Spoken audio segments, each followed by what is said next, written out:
At around 2 a.m. on June 30th, 2009, Yemenia Flight 626 crashed into the Indian Ocean. 152 people perished in the crash, but one 14-year-old French girl survived to tell the story. Baya Bakari was aboard the Airbus A310 when it crashed and was ejected from the plane. She had no life jacket and little swimming ability. She was able to stay afloat using a piece of the plane's wreckage. She reported later that following the crash, she heard voices of the other survivors through the noise and chaos, but that these voices eventually faded away, and she was left all alone. At around 11 a.m., 9 hours after the crash, she was found by a civilian boat that had joined in efforts to search for survivors. Bahia was the only survivor that was found. Her mother, who had been traveling with her for a summer vacation, was among those who had died in the crash. After her rescue, she was transported by private jet back to France, where she was reunited with her father and the rest of her family. Her odds of survival were slim to none, but she was the only person of the 153 passengers to survive, and only left the horrific accident with injuries such as a fractured pelvis, broken collarbone, and burns. In May 2013, Gary and Susan Whaley were on their way home from a day at Lake Eufaula. A violent weather system had been brewing, with tornadoes tearing across central Oklahoma, claiming the lives of many. One of these was an EF4 tornado, and it was right in the Whaley's path. Gary drove while Susan shot video with her cell phone as they attempted to get to an underpass where they thought they would be safe. The last thing the Whaleys remember is being sucked out of their car as the tornado picked up their SUV. Susan fell to the ground with her phone still in her hand recording. Suddenly, there was silence. Susan, who didn't suffer much other than some bruises and scratches, found Gary 50 feet away. He sustained 2 broken hips, 2 broken feet, and 7 broken ribs. Their dog, Rocky, was found 4 days later, trapped under tornado debris.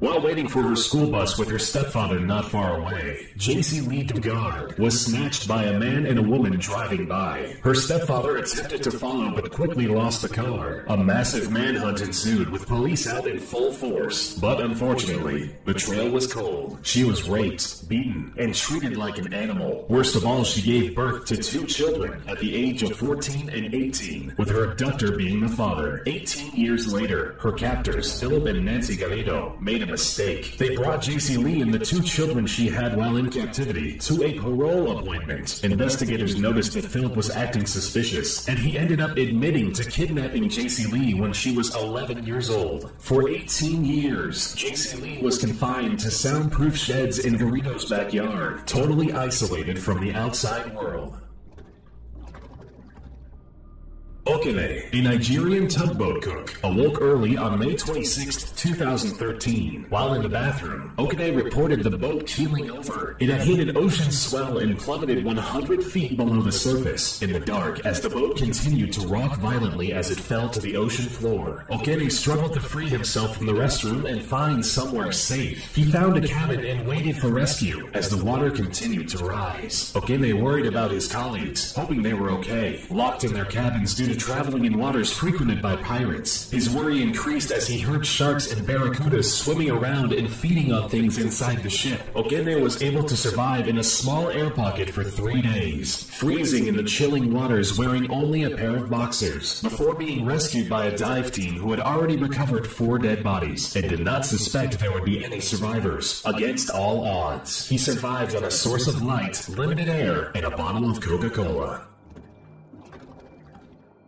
A Polish woman named Michalina Lewandowska was buried alive by her fiancé. After growing bored of his relationship, he conspired with a friend to get rid of Michalina. The fiancé and his friend attacked her with a stun gun and bound her wrists and ankles to prevent escape. They stuffed Michalina into a cardboard box and drove her into the wilderness to bury her alive. Michalina was buried under 4 inches of earth in a 90-pound tree branch. She says she was praying to live so that she could care for her then 3-year-old son. With this in mind, Michalina used her engagement ring to cut herself loose and then clawed her way out of her shallow grave.